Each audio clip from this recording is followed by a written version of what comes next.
Welcome to my channel Iballdesigningdeveloper. So ever wondered why some variables vanish after a few lines of code while others seem to stick around forever?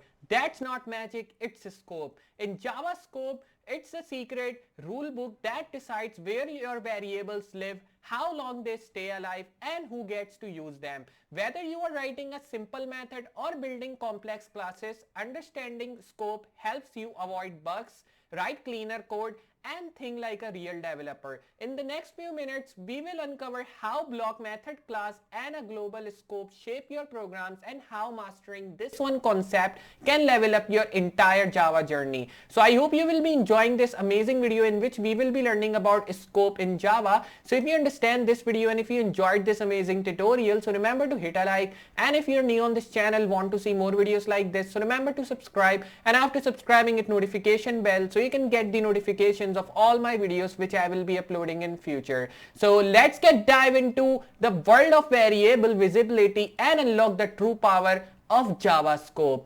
Alright, so we are on the computer screen, and like I've told you in the start that today in this video I will be telling you that what is a scope in Java and how you can use this term meaning scope. So first of all, before working on this term scope, we need to understand that what is meaning by scope when we are working with Java. So actually when we talk about scope in Java variables are only accessible inside the region they are created, and this is called scope. So if we talk about what is a scope and what is this term meaning scope, so in Java when we create variables, so in variables there are only one accessible you can say one accessible term, and that is region they are created. So that region which we create in variables, that are called as scope. And how we can create a method scope in our variable, that's the case here in this example. We will see that how we can create a scope, how we are running the scope, how we are calling a method, because we have already learned about method in the previous videos, but you haven't checked that out, so you can check that video out, because that will give you help that if you want to call your method, if you want to create a method, and if you want to use method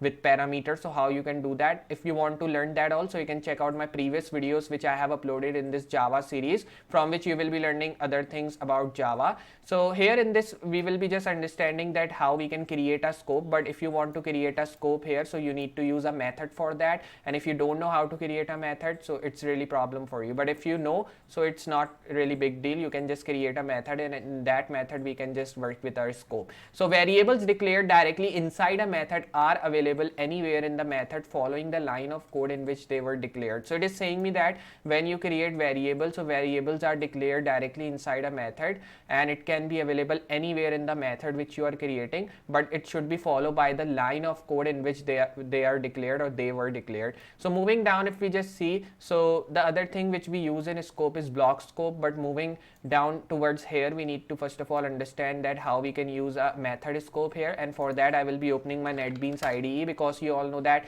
when we were just working with Java in the previous video, so we were just using NetBeans IDE, and if you are a beginner starting with Java, so I will prefer you to use this IDE because it has all the features and all the, you can say, options which a beginner needed when they're starting with Java. Or you can use some other IDE as well if you are an advanced level programmer like Android Studio, but Android Studio is just to design Java as well, but we are not designing anything. That's the reason I'm just using NetBeans. But you can use Eclipse as well, which is just, you can say, a Java IDE which is shortly used for designing. So I will be closing this start page, and I have already created a main.java file, so I will be not creating any file yet. But if you haven't, so you can just move on to file, you can press new project, and then you can create your file. But if you don't want to create project, because project will be already created here, so you can directly right click on your project and you can just move on to new, and from here you can create a Java class which is named as Java file.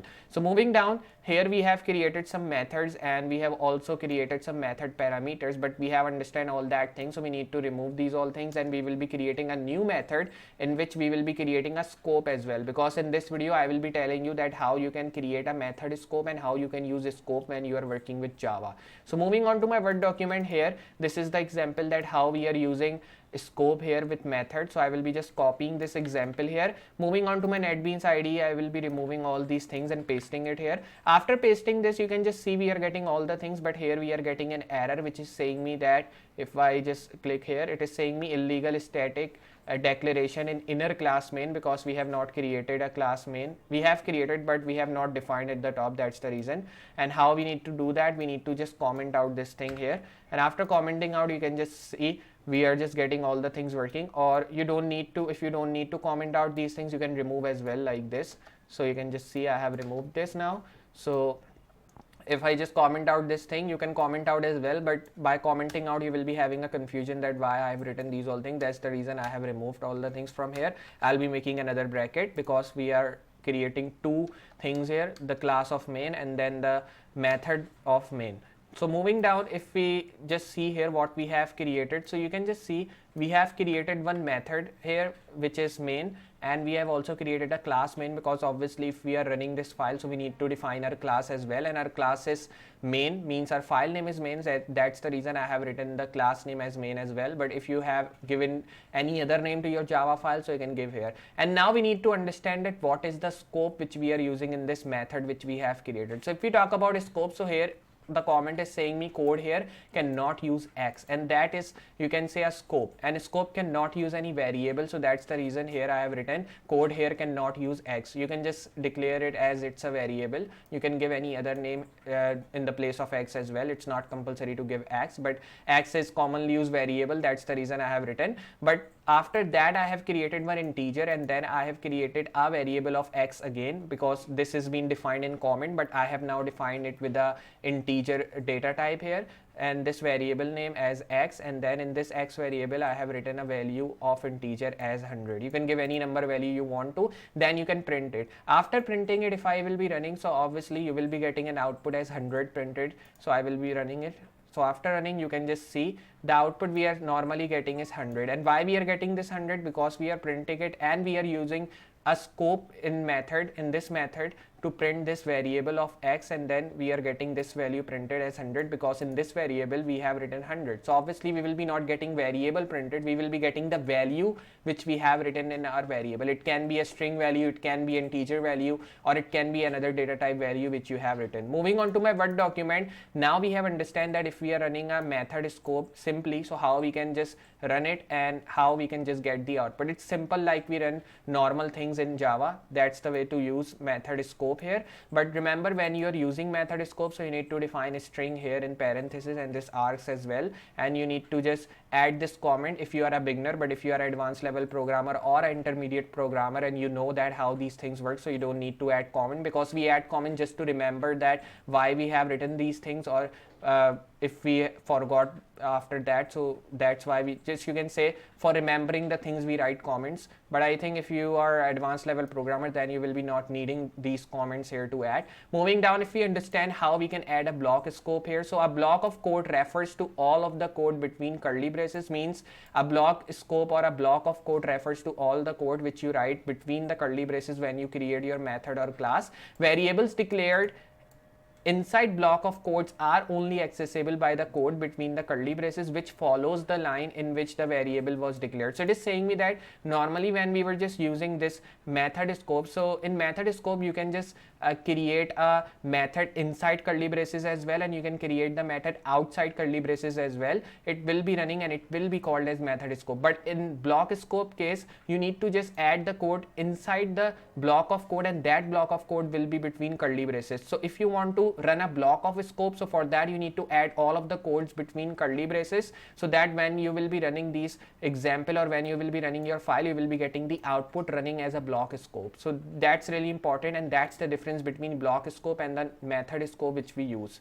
So the first thing is that in method scope you can just declare code anywhere you want and you can run, and in block scope you need to just declare code inside curly braces to just run the output as a block scope. So this is the block scope that we are using here. We are adding curly braces, and between these curly braces we are adding all the codes as we were adding in the method scope, but in a different way. So I will be just copying these all things here, and if I just show you the output will be the same as we were just getting at the top, but the process which we are applying is different here. Moving on to my NetBeans IDE, I will be pasting it. After pasting, you can just see again we have used class main, and then we have created one method of main, because obviously if we want to run these all things we need to create a method as well.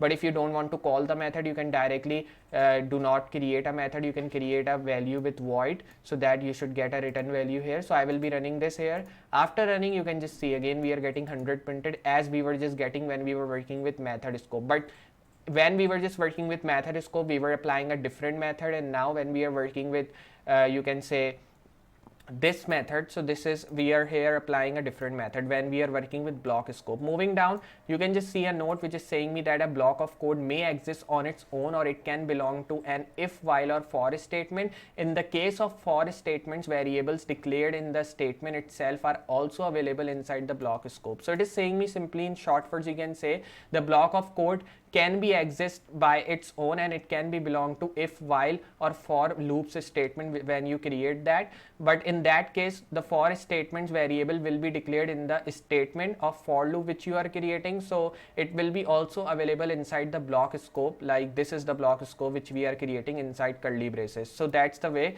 to use block scope and method scope, and I hope you understand how we can just work with scopes in Java. So these are the two commonly used scopes which when we are working with Java we use them. But you can just say scope is not that much used in Java, but if you are a beginner starting with Java, so you need to learn about these all things so that you will be having a good understanding that how Java developers use these all things and work with it. So I hope you understand this video in which we have worked on different scopes in Java, method scope and block scope. So if you have understand this video and if you enjoyed this amazing tutorial, so remember to hit a like, and if you're new on this channel, want to see more videos like this, so remember to subscribe, and after subscribing, hit notification bell so you can get the notifications of all my videos which I will be uploading in future. So I will be meeting you next tutorial or in next project using Java. So for today, goodbye.